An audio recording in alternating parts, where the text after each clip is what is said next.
Hey, McClatchy students. I hope you guys are having an awesome finals week and that you've gotten a little bit of a chance to rest and recover this week and are feeling just fresh and ready to start a new term. We wanted to take this opportunity to talk about some important just topics that go on in life outside of school. And since some of your teachers are not using this time to test this week, we figured it'd be a great chance to do some check-ins. So I'm Mrs. DeLorme from the counseling department, and I'm here to just talk a little bit about healthy friendships and relationships. My dad always used to say to me in high school that bluebirds fly with bluebirds and blackbirds fly with blackbirds. And I was always so frustrated when he would say that because I wanted to feel like I could surround myself with whoever I chose and that it wouldn't impact me, my mental health, or the decisions that I was making. And then, having gone through high school, college, and into my professional life, it just is so clear that outside of our family members or our significant others, our friendships are the most impactful relationships that we have. So with that, let's go ahead and dive in here. Why are we talking about friendship? Well, friendships matter, and I think we've tested that during the pandemic. A lot of us spent so much time alone and just having so much downtime to think. But a lot of research shows that the human brain has come to expect social interaction, and people who are deprived of social interaction actually have higher levels of stress hormones. So we know that being in relationships, even difficult relationships, they allow us to grow mentally and emotionally, and they can be really beneficial to our mental health and our feelings of happiness, joy, well-being, connectedness. So you know that as you go through your day, you're happier if you have kind of a community surrounding you. Now, whether or not your friendships are healthy friendships can be another question. You may have a lot of friends, but not feel like many of your relationships are deep or supportive or trusting. So we wanted to go through kind of a little check-in. There's several indicators that friendships are healthy, and friendships can change over time. So it's something that you should be asking yourself on a recurring basis as you grow and change as a person and as your friends grow and change, and are you growing in the same direction? So the first step is trusting your gut. If you spend time with a certain person or significant other and you feel like you make worse decisions, you don't feel good about how you spend your time or about the conversations that you have, that's a sign that that might be an unhealthy relationship. But knowing that a lot of people have some difficulty trusting their instincts, here's 8 quick little ways to check in to see if your friendships are healthy. Number 1, acceptance. So we want to think of this as unconditional positive regard. Do your friends like you for you? Do they encourage you to be more of your true self? Do you feel like you have to act or talk or kind of portray yourself to believe a certain way when you're around your friends? And this goes back to, if you think back to elementary school, sending someone that little note, do you like me? Check yes, no, or sometimes we would include a little maybe box here. But this is such a basic human desire to be liked and wanted and accepted for who we are. So you want to check in and ask if in your friendships you can share your authentic feelings and thoughts, and if your friends continue to support and like you when you do. Active listening. So this is that kind of ask yourself if you have friends who you feel like they talk and talk and talk and talk, and you know all kinds of things about them, and they're never really seeking your input or waiting to hear you respond, or they're never asking you questions about yourself. And if the conversations just feel very one-sided, that can be a sign that there's some areas for that friendship to grow. Boundaries, I think, are really important things to start practicing in your relationships and your friendships now, and to continue to practice with family members, coworkers, all the people in our lives. I think we, over the past 2 years have hopefully gotten to know ourselves and our comfort levels with things better, or maybe we've realized that we have some differing opinions on things and we've had to have difficult conversations. So having healthy, knowing your boundaries, being able to communicate what they are, and then having friends that respect those boundaries and don't shame you or judge you for having them. So some examples of that would be,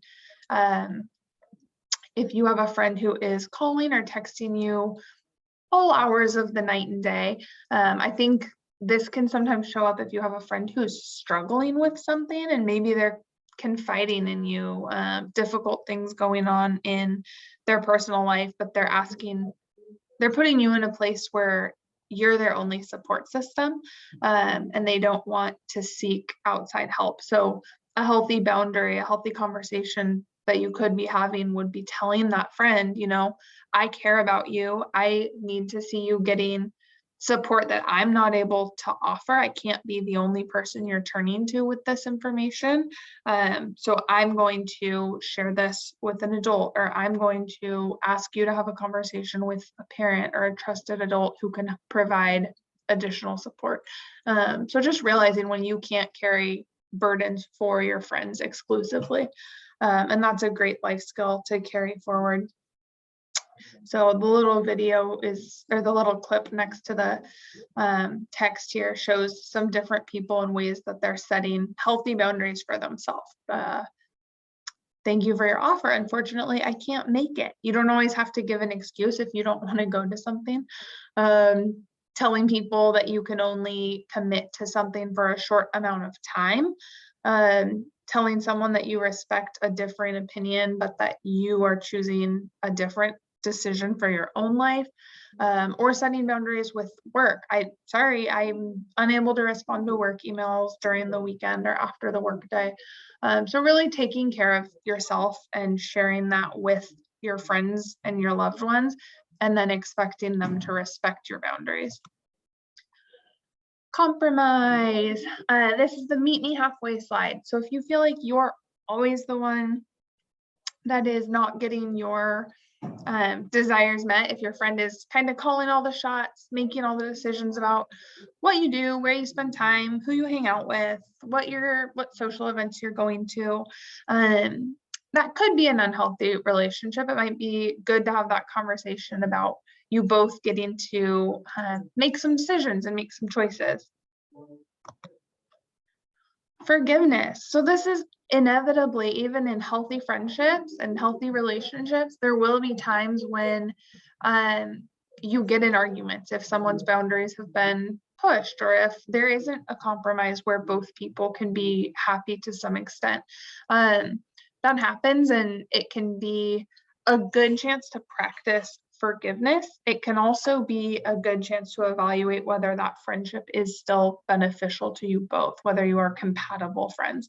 So with forgiveness, it's healthy for both you and for the person that you are in a disagreement with. Studies have shown that people who are able to forgive carry less stress hormone in their body at any given time. And it's important to remember that forgiveness is not just for you to work out on your own. If you have a friend who's putting conditions on their forgiveness or continuing to refer back to that one time you messed up or that one time that you hurt them, that could be a sign that the friendship is not healthy. And I think this is another just place to do a gut check on. When we hear the term forgiveness, sometimes we think it means we need to forgive and forget.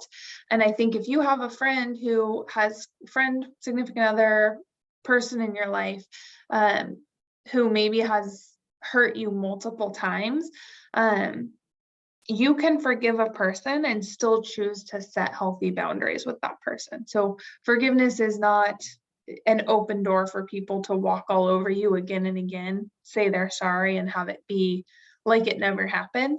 But you can accept that people are not perfect, and you can let go of the anger or the hatred or the resentment that you're feeling towards a person. And you can then decide whether or not to continue to work on and grow the friendship, or if you need to distance yourself or walk away from the friendship. it doesn't mean that you're not practicing forgiveness. Respect. Healthy friendships are built on mutual respect and the ability to consider the feelings, wishes, rights, and traditions of each other. Mutual support is what you're looking for in a healthy friendship. That's taking turns being there to support one another.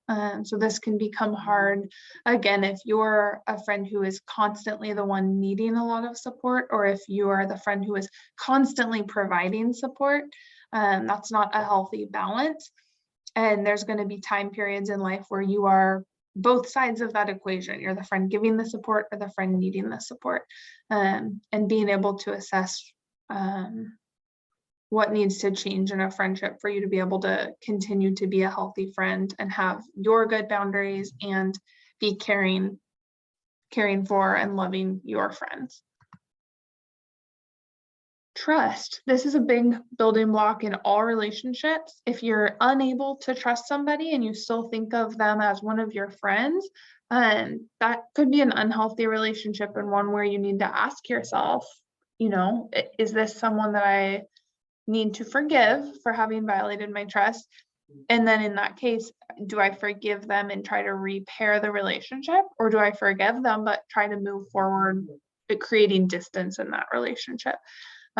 Trust is proven over time through respect and the ability to count on a friend for support.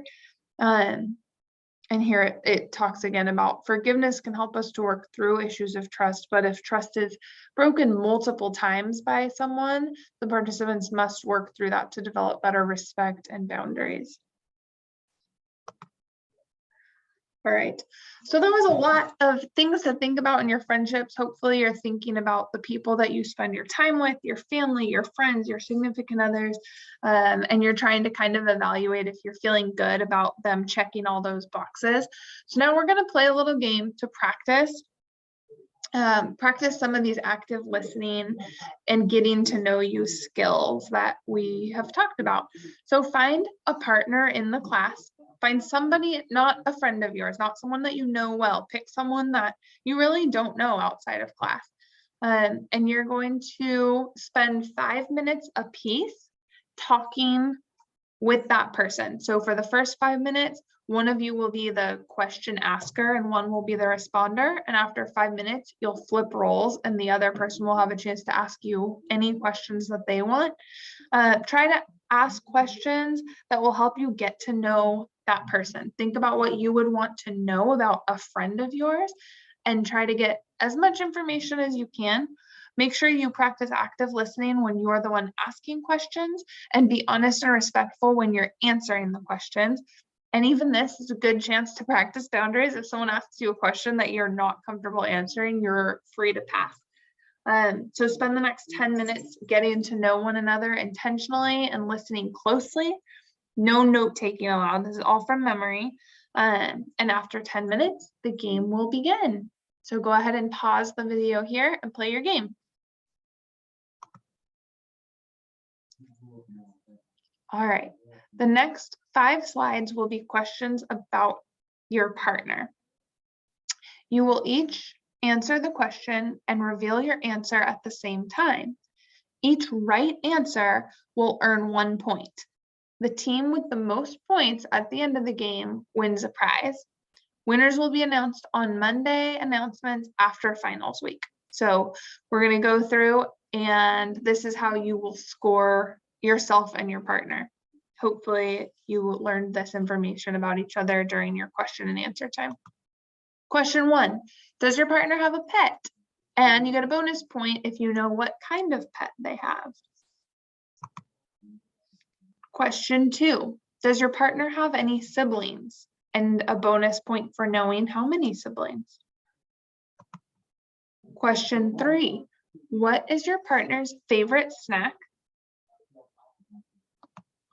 Question 4, what does your partner like to do outside of school? Question 5, does your partner have a job? And a bonus point if you know where your partner works.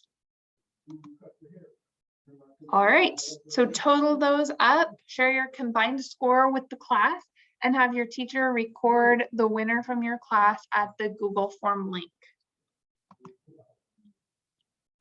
So to wrap up this conversation about friendship, take some time to process this. Think about the friendships and the relationships that you're in, and think if any of them really came to mind as you were listening to the presentation. Think if there's people that you need to have conversations with about boundaries, or about trust, or about forgiveness, or about compromise. And think about if you have friends who you're just so thankful for. They're good quality friends who build you up and make you a better version of yourself and encourage you to be successful. And tell those people thank you. You know, practice some gratitude here. Take the time to let them know that they're a good friend and that you appreciate them.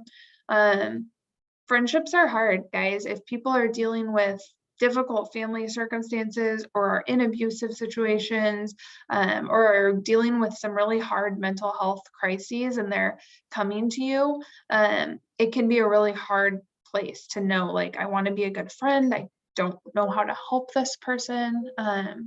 Or if it's you're in an abusive situation with a friend or a significant other or a family member, or you just realize, like, wow, I have some really unhealthy friendships and I'm compromising my values a lot and I don't feel good about it and I don't know how to change those friendships or end those friendships. Weave is able to help. Weave is a local nonprofit organization that can support you and help you discreetly and with dignity. They offer support for any relationship in your life that is causing you concern. So you can live chat through their website, www.weaveinc.org, or you can call and talk with someone live at their support line. So we encourage you to have these conversations with your friends, your family, check in with your counselor at the Student Support Center, use this chat feature or the support line with Weave, and we just hope that you can use these years in high school to really hone these friendship skills, because that's what they are. Like, relationships are always complicated, and knowing how to stand up for yourself and ask for what you need is going to put you in such a good place in life. All right, thanks so much. I hope that you guys have a great rest of the week.